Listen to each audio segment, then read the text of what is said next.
या जनतेला राजकीय पुढाऱ्यांनी गृहीत धरलेला आहे। त्या जनतेच्या समस्यांचा विचार केलेला नाही। बेरोजगार तरुणांच्या हाताला रोजगाराची गरज आहे। ते तरुण शिकलेत, भरपूर शिकलेत। आज पुण्या मुंबईसारख्या ठिकाणी तरुण नोकरीसाठी जातोय, परंतु तिथल्या IT क्षेत्र जे आहे त्या IT कंपन्या सगळ्या कोलॅप्स झालेल्या आहेत। 3-4 महिन्यापूर्वी पुण्यासारख्या ठिकाणच्या 54 मोठ्या IT कंपन्या बंद झालेल्या आहेत, त्या गुजरातला गेलेल्या आहेत। मग आम्ही महाराष्ट्रातल्या तरुण मुलांनी काय करायचं? आम्हाला रोजगार पाहिजे का नको? आम्हाला कुटुंब आहे की नाही?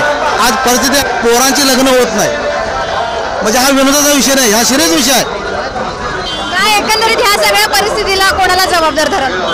हे बघा, या परिस्थितीला माझं तर म्हणणं आहे की जनतेला जबाबदार धरायला पाहिजेत। राजकारणी तर जबाबदार आहेतच, जनतेला याकरता जबाबदार पाहिजे। संविधान करते भारतरत्न डॉक्टर बाबासाहेब आंबेडकर यांनी ही रचना जी केलेली आहे, वेलबी कमिशन समोर भांडून मता सर्वसामान्य जनतेला घेतलेला आहे।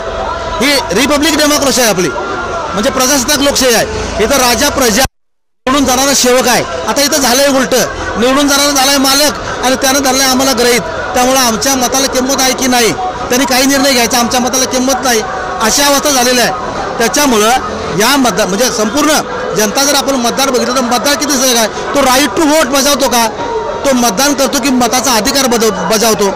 म्हणजे मतदान करताना स्पेशली त्यानं काय केलं पाहिजे, माझं ओपिनियन म्हणून सांगतो की त्यानं आपली सद्सद विवेक बुद्धी जागृत ठेवून राईट टू वोट मताचा अधिकार बजावायला पाहिजे, असं माझं म्हणणं। आज प्रतिनिधी म्हणून आता महाविकास आघाडीनं खरंच कर्नाटकमध्ये काँग्रेसचं सरकार आलं, आम्ही काय कर्नाटकचे मतदार नाही, पण कर्नाटकमध्ये काँग्रेसचं सरकार आल्यानंतर त्यांनी ज्या गॅरंटी दिलेल्या होत्या 5 पैकी 4 गॅरंटी त्यांचं इम्प्लिमेंटेशन तिथं चालू आहे।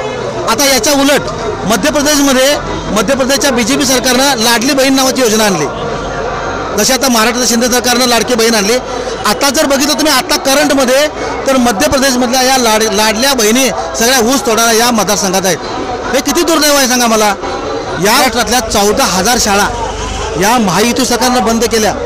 मी स्वतः MA आहे, मुंबई विद्यापीठाचा विद्यार्थी आहे, मी रिसर्च करणारा विद्यार्थी आहे। आता इकडे आपलं कॉन्स्टिट्यूशन राईट टू एज्युकेशन हा देत आहे आपल्याला, आणि सरकार ह्या शाळा बंद करते, 14,000 शाळा। मग संविधान काय म्हणतं की प्रत्येक गावात वाडी वस्तीवर एक विद्यार्थी असू देत, त्याला 4 ते 5 शिक्षक द्या, त्या मुलाला तयार करा, कारण ते मूल म्हणजे ह्या राष्ट्राची संपत्ती आहे। मग त्या मुलाला तयार करायचा का त्या मुलाला देशोधडीला लावायचा? म्हणजे हे कुठंतरी आजच्या युवक पिढीन आपल्या डोक्यात घेतलं पाहिजेत की या निवडणुकीच्या राजकारणामध्ये आपला फक्त वापर होतोय, आपला वापर होऊ द्यायचा काय कडीपत्त्यासारखा, की आपल्या समस्या सोडवून घ्यायच्या।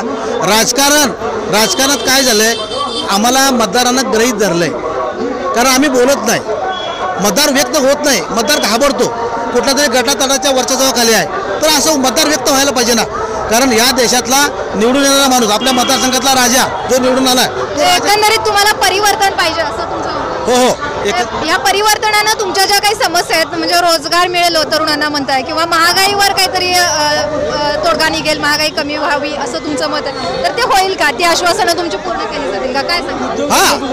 हे बघा, महागाईचा मुद्दा की महागाईवर कंट्रोल करण्याची जबाबदारी सरकारवर आहे, केंद्र सरकारवर आहे। एक साधारण लक्षात घ्या, 2,00,000 कोटी बॅरल क्रूड ऑइल, कच्चा ऑइल हे आपल्या देशाला पर डे लागतं, बरोबर आहे। आजचे रेट जे आहेत ते $42 पर बॅरल आहे, म्हणजे आज पेट्रोल आम्हाला 17 ते 18 रुपये मिळायला पाहिजे, ते मिळतंय किती? 100 रुपये, 106 रुपये। म्हणजे ही आमची लूट, आमच्या खिशातनं आमचं सरकार ज्यांना आम्ही प्रतिनिधी म्हणून पाठवलं ते आमची लूट करतंय। सगळ्यात मॅडम महत्त्वाचा मुद्दा असा आहे, मी तो मुद्दाम मांडेन की या सरकारनं आम्ही परिवर्तन का मागतोय। आज आमच्या मराठा समाजातले तरुण, वयोवृद्ध, लहान मुलं, आबालवृद्ध अक्षरशः रस्त्यावर उतरलेले आहेत, आरक्षण मागण्यासाठी रस्त्यावर उतरलेले आहेत। आम्हाला वाईट वाटतं ते। आता बघा, सुप्रीम कोर्टामध्ये काय वाटतंय, हे सरकार तुम्ही म्हणताय परिवर्तन पाहिजे, त्यानंतर मग हे आरक्षणाचा मुद्दा तुमचा मार्गी लागेल का? काय सांगतो ना तुम्हाला, हे आता तोच तुम्हाला मी मुद्दा सांगत होतो की या शिंदे सरकारने curative petition supreme court of इंडियामध्ये दाखल केली।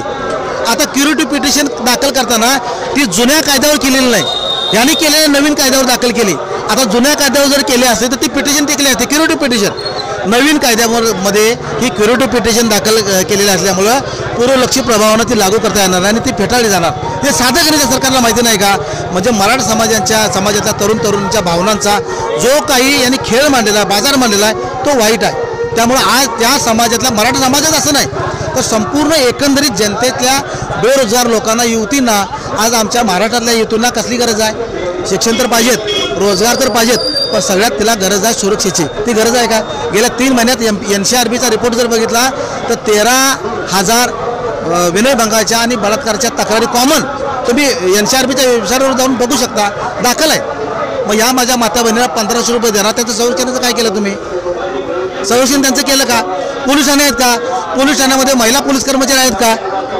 किती महिला पोलीस कर्मचारी आहेत? किती महिला PSI आहेत? आज त्याला सूट द्या. आज इकडं डायरेक्ट भरती सेंट्रल गव्हर्नमेंटला केली जाते, डायरेक्ट भरती केली जाते. म्हणजे तिथं पुढाऱ्यांची मोठ्या मोठ्या राजकारण्यांची पोरांना IAS ऑफिसर म्हणून नियुक्ती दिली जाते. हे काय केलं जातं आहे? खाली काही अभ्यास करणारी गरीब गोरगरीब जनतेला अभ्यास करणारी संघर्ष करणारी मुलं नाहीत का? म्हणजे हे कुठेतरी ह्या राजकारण्यांच्या डोक्यात आहे. ह्याच परिवर्तन आपल्या मतदारांच्या मेंदूत होणं गरजेचं आहे की सत्ता कोणासाठी पाहिजेत? सत्ता संपत्ती जमवण्यासाठी पाहिजेत काय? सत्ता आमच्या जनतेच्या विकासासाठी पाहिजेत. याचा विचार आम्ही मतदार म्हणून करतो. धन्यवाद आपल्या प्रतिक्रियांबद्दल.